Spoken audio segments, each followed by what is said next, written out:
Guesty BoroFanTV. I'm outside the Riverside. It's nearly 7 o'clock. I have Youssef with me. Yeah. Youssef, that first half display, the movement, the passing, was watching a different team, mate. What there, Boro? Come on! Yeah. Game of two halves, to be fair. I thought first half we were very, very good.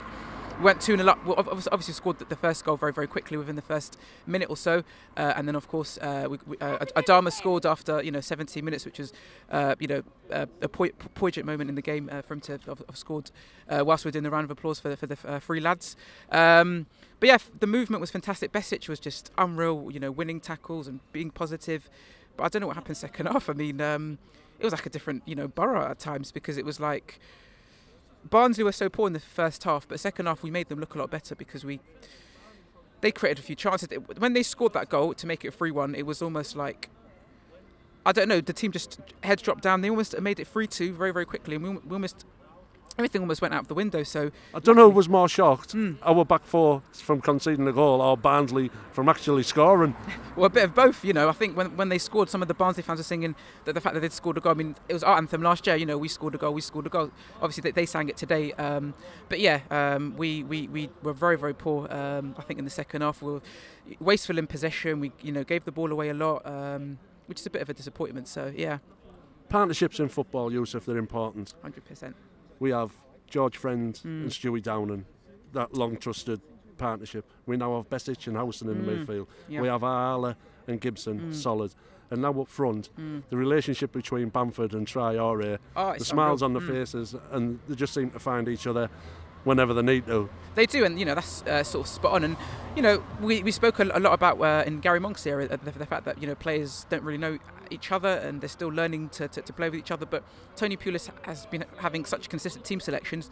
Everyone's been getting to sort of know each other. I mean, Shotton and Traore is another one. They've got such a good partnership.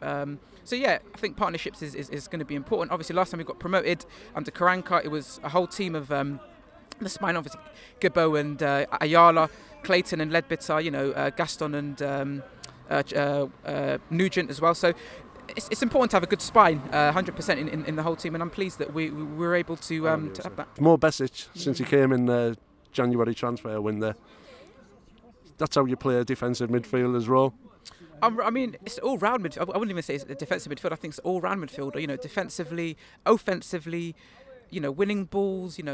Just being positive. He's just unreal, and I mean, it's just an unbelievable sort of signing, and that has to be one of our main things this summer, to sign him. Because if we sign him, our midfield's going to be a lot stronger. And I look at the way he plays, and I just think we badly lacked a player like that in the middle of our part last season. Obviously, I loved Darun last season, and I love Forshaw, but Besic is just another, different kettle of fish, and we badly missed that for sure. Since Pulis has come in, like you say, they say he's a negative manager, but the transformation of the players who he's worked on, Traore, Shotton, and now Bamford, he's just totally transforming a good squad into a promotion chasing squad.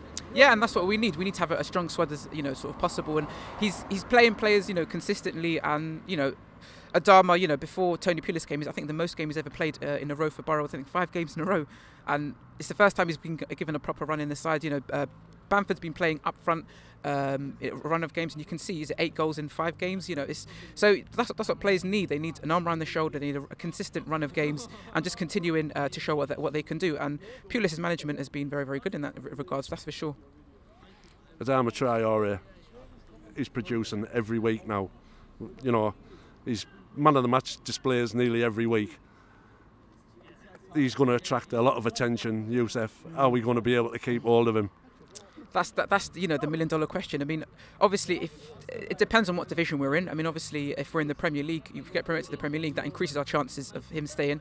If we're still in the Championship, I mean, I think it's highly unlikely he'll still be with us last season. But me personally, I'd like him to stay for one more year of playing regular first-team football, and then he could move on to a PSG or a Juventus or a Barcelona, because I genuinely believe he can be playing for them. If he wants, he can obviously go to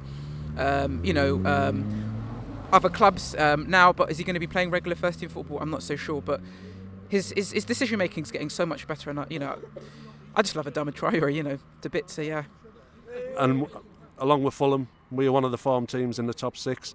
Are we going to stay there, Youssef? Well, you know, you've got Fulham, you've got Cardiff, you know, you've got a couple of teams who are in fantastic form. Obviously, you've got teams like Derby who have been dropping a few points recently, but it's all about momentum, and the team that's going to have the best form from now to the end of the season is going to get promoted, whether that's us or whether that's Fulham, whether that's Cardiff, who knows, but it's all about consistency and momentum. Whoever's got the most momentum is going to, you know, get there, so yeah. Hopefully a trip to your hometown, Wembley, and we can party on Wembley Way together, Yusuf. Well, hopefully, and I'll give every, you know, Teesside, their own personalised tour of Wembley, that's for sure, you know. So hopefully we're going to get there, and I just basically like to also end the interview by basically saying that win was for obviously the 3 lads who were involved in that terrible car accident. Obviously Daniel's favourite player was Adama Traore, and it was perfect that when we were given the clap for Daniel, Adama Traore scored it, which is perfect. So yeah, that was for you, Daniel. So yeah, buzzing for that. Yusuf, Cheers, no thanks worries. for coming on BoroFanTV.